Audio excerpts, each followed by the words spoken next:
biasanya GAM itu akan melakukan teknik pengalihan namanya. Dulu ya. Teknik pengalihan itu misalnya mereka membuat suara tembakan kalau kita misalnya ada kita mau ke timur, berarti mereka akan membuat keributan di barat. Tentara akan bergeser ke barat. Kita bisa ke timur.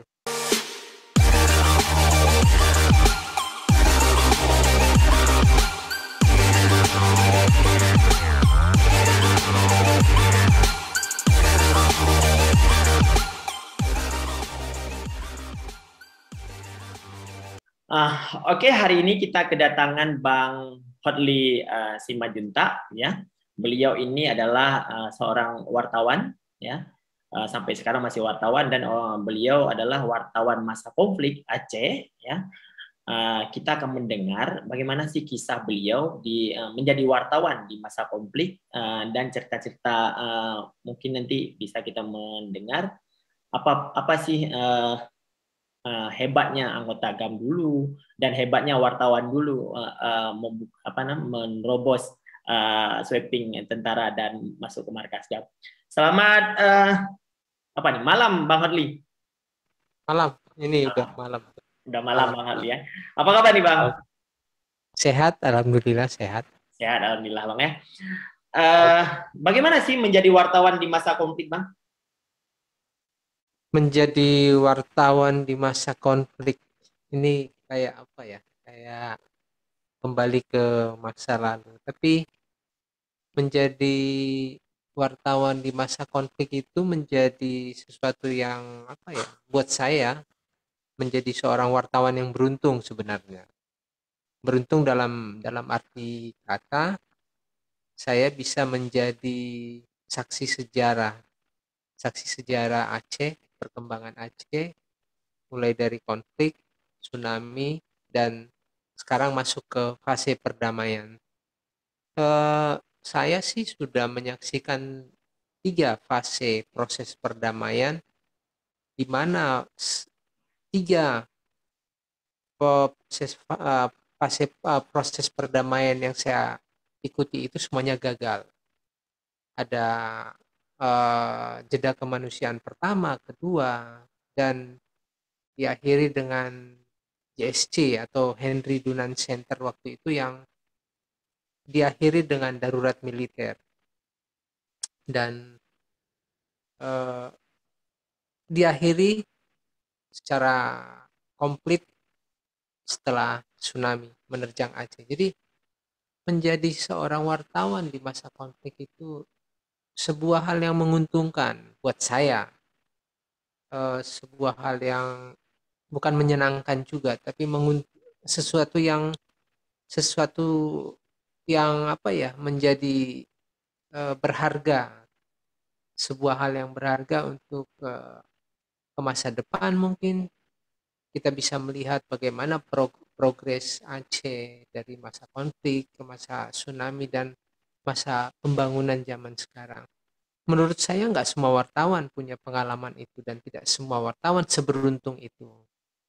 Beruntung dalam arti bisa hidup sampai sekarang, karena konflik itu kan taruhannya juga waktu itu nyawa. Walaupun sebenarnya mungkin orang di luar berpikir bahwa konflik Aceh itu sangat berat kalau dibandingkan dengan konflik Irak misalnya, konflik di Timur Tengah misalnya, yang dia memang secara war zone-nya itu memang luar biasa. Artinya tingkat kematian di sana itu luar biasa tingginya, dan resiko wartawan di daerah konflik seperti Timur Tengah itu jauh lebih berat dibanding kita di Aceh.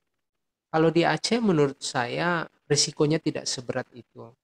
Cuman kembali lagi soal peluru itu tidak mengenal Anda wartawan atau bukan gitu. Yang penting peluru keluar dari laras senjata, di mana ada halangan dia hajar. Jadi nggak peduli siapa di depannya, apa wartawan atau apa, nggak kenal. Kalau ada wartawan di depan terus belok pelurunya, nggak mungkin. Jadi ya menurut saya itu sesuatu hal yang berbeda, tapi ya tetap memang risikonya ada. Risikonya ada, cuman mungkin risikonya tidak seberat di daerah Timur Tengah. Makanya dalam catatan saya, jumlah wartawan yang korban di Aceh itu tidak sebanyak wartawan-wartawan yang korban di Timur Tengah atau di daerah konflik lain, misalnya di Rwanda atau di mana. Dalam catatan saya, yang saya catat itu ada eh, tiga, tiga kak, mohon dikoreksi kalau salah. Yang pasti itu dua, ada wartawan TVRI, saya lupa namanya, kemudian ada Ersa Siregar dari RCTI. Jadi ini adalah dua wartawan yang memang syahid akibat konflik. Eh, Memang inilah ini apa namanya, akibat konflik mereka. Jadi ya kalau dibilang syuhada ya syuhada lah, seperti orang yang meninggal lainnya. Di luar itu mungkin kalau dipukul, kalau di apa, verbal abuse atau fisik abuse itu banyak. Saya juga mengalami itu, tapi ya tidak sampai parah, tidak sampai harus cacat atau apa, enggak seperti itu. Yang paling parah mungkin adalah persoalan traumatisnya, psikologi traumatisnya itu yang mungkin berbeda dengan wartawan di non konflik seperti di Jakarta atau di Medan. Mungkin itu. Iya Bang, pastinya menjadi wartawan di masa konflik itu banyak rintangan Bang ya. Uh, kita memberitakan masalah GAM dikatakan program. Kita memberitakan masalah TNI itu menjadi pronya TNI. Itu bagaimana wartawan dulu menyikapinya Bang? Sebenarnya kalau ada orang komplain dengan berita yang kita buat, kalau ada orang yang tidak setuju dengan apa yang kita buat, itu berarti kita masih sedikit independen. Kalau semua orang setuju dengan apa yang kita buat, berarti ada neko-neko di belakangnya. Misalnya si A maunya beritanya seperti ini, walaupun faktanya nggak seperti itu. Siapa yang mau diberitakan keburukannya?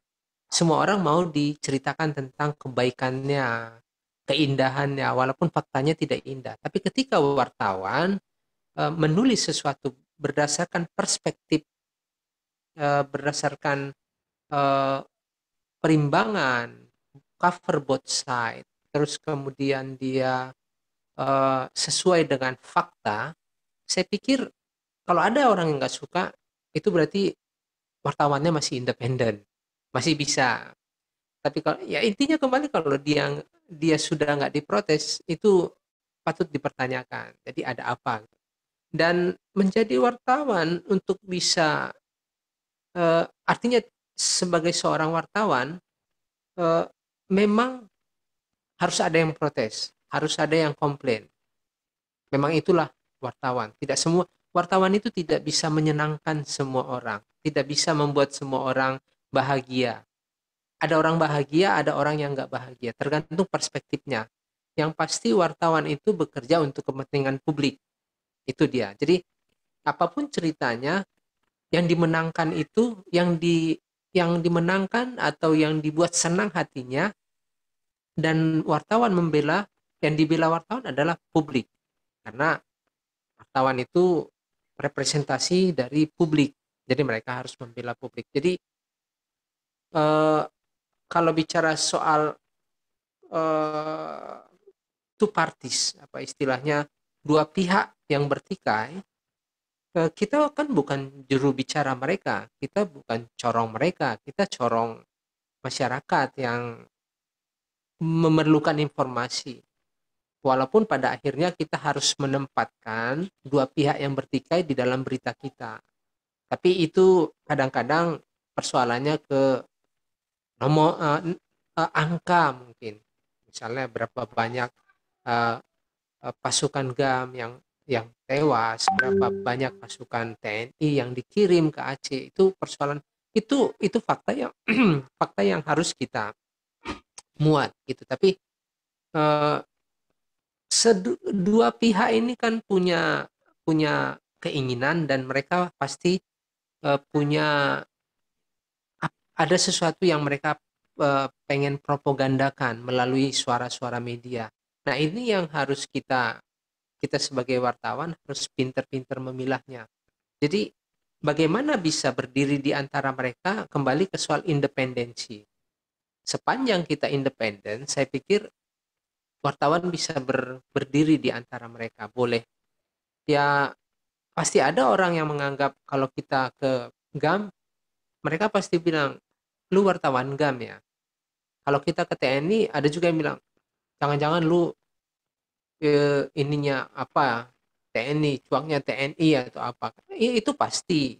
Omongan-omongan itu pasti.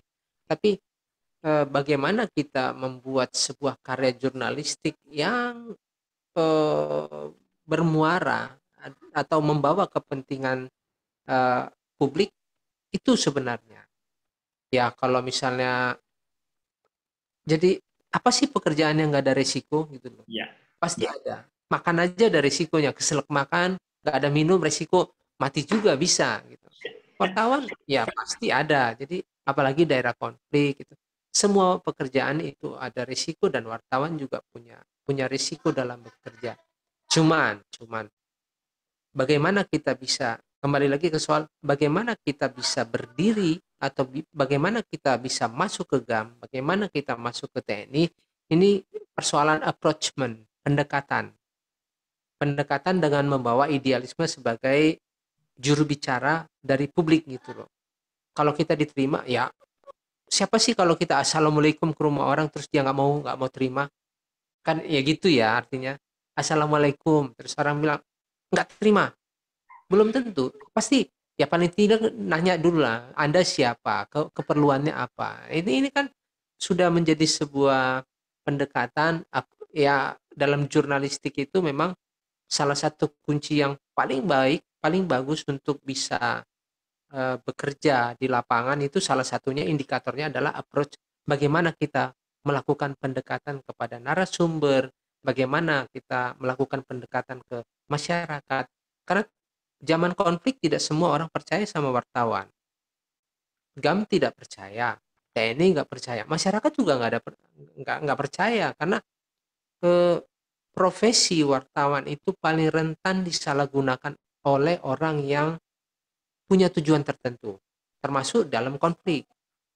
Karena begini, orang orang berpikir wartawan itu adalah orang yang paling netral, dia bisa masuk kemana aja. Dan ini rentan dimanfaatkan, dan saya temukan sendiri bahwa banyak orang yang memanfaatkan profesi jurnalis atau uh, uh, dunia wartawan ini sebagai kedok untuk melakukan aksinya banyak.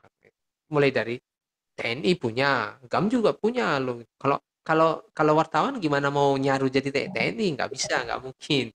Menyaru jadi GAM nggak. Tapi TNI bisa menyaru jadi wartawan, GAM bisa menyaru jadi eh, wartawan juga. Jadi, nah ini menurut saya ya, intinya bagaimana seorang wartawan bisa independen dalam bekerja.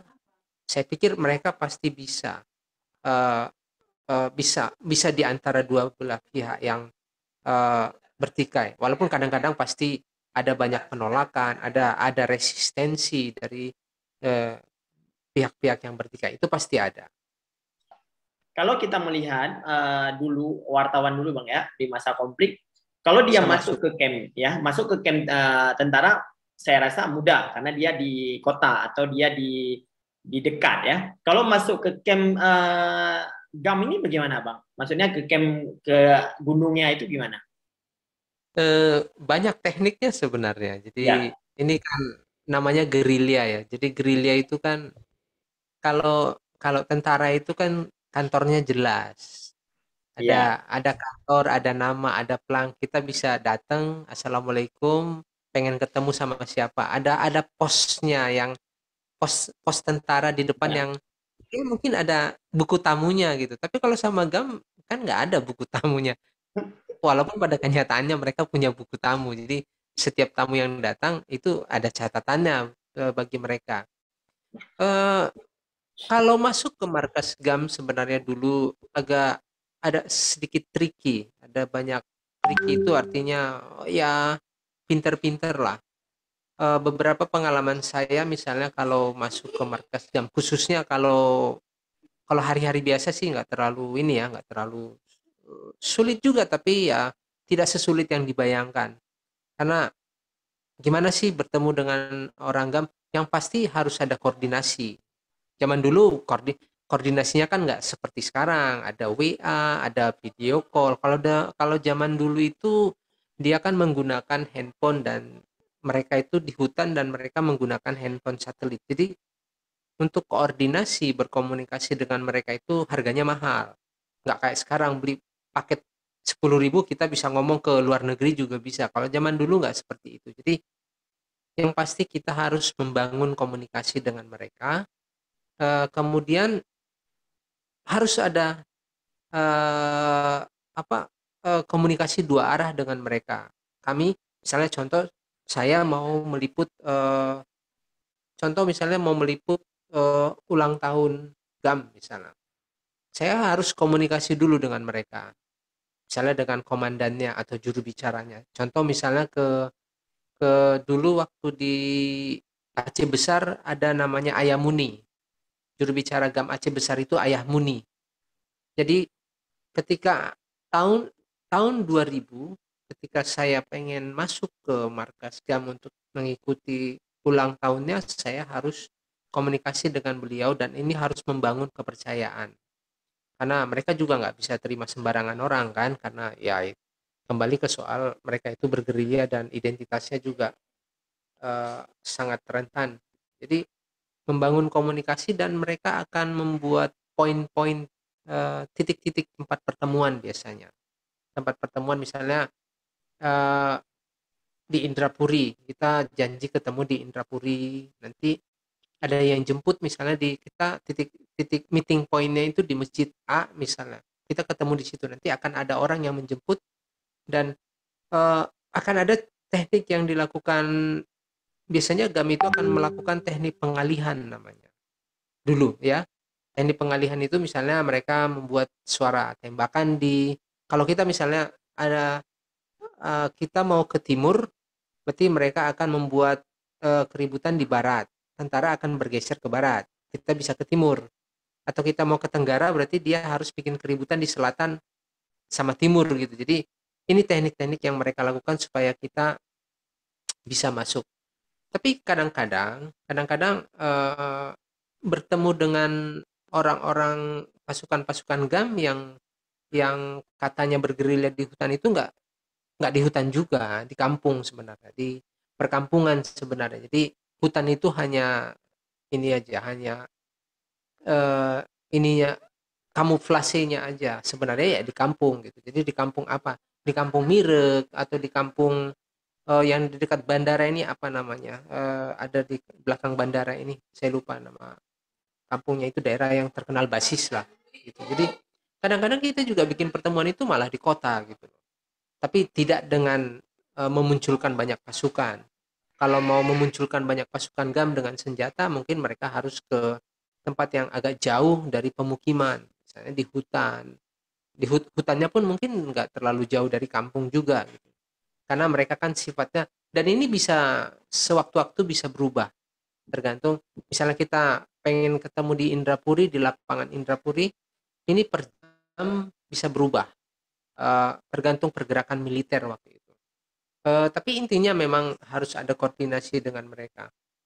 Kalau bikin dan itu kembali ke soal trust building. Bagaimana kita bisa masuk ke mereka, itu persoalannya ke trust building. Mereka tidak akan mau terima kita kalau mereka nggak percaya, dan kerja nyata kita itu, pekerjaan kita itu nggak nyata. Artinya nyata dalam bentuk apa? Misalnya saya ngaku, saya misalnya kerja di kantor berita Perancis waktu itu, AFP. Mereka bisa lihat bahwa saya memang punya karya nyata di kantor berita AFP yang memuat berita tentang mereka. Terserah mereka bilang itu campaign, buat mereka itu campaign. Karena saya pribadi kenapa tidak terlalu sulit untuk berinteraksi dengan pihak GAM, karena saya itu kantor berita asing, dan mereka GAM itu sangat suka dengan kantor berita asing. Kalau kantor berita di Indonesia, mereka masih mikir dua kali untuk terima. Kenapa? Ini kan Indonesia gitu loh. Kalau kalau Prancis kan, oh luar negeri. Jadi ini kita butuh kampanye untuk luar negeri. Jadi berita kantor berita luar negeri itu cenderung mereka terima dengan baik. Kalau kalau untuk kantor berita bukan kalau untuk media-media di Indonesia apalagi yang berbasis di Jakarta itu kadang-kadang mereka kesulitan menembus. Harus ada rekomendasi dari teman-teman, apakah teman-teman wartawan lokal atau eh, wartawan-wartawan nasional atau wartawan-wartawan media besar di Jakarta yang sudah pernah membangun komunikasi dengan mereka, dan itu biasanya GAM minta rekomendasi. Contoh misalnya kalau saya eh, karena saya beberapa kali masuk ke markas GAM dan mereka sudah percaya.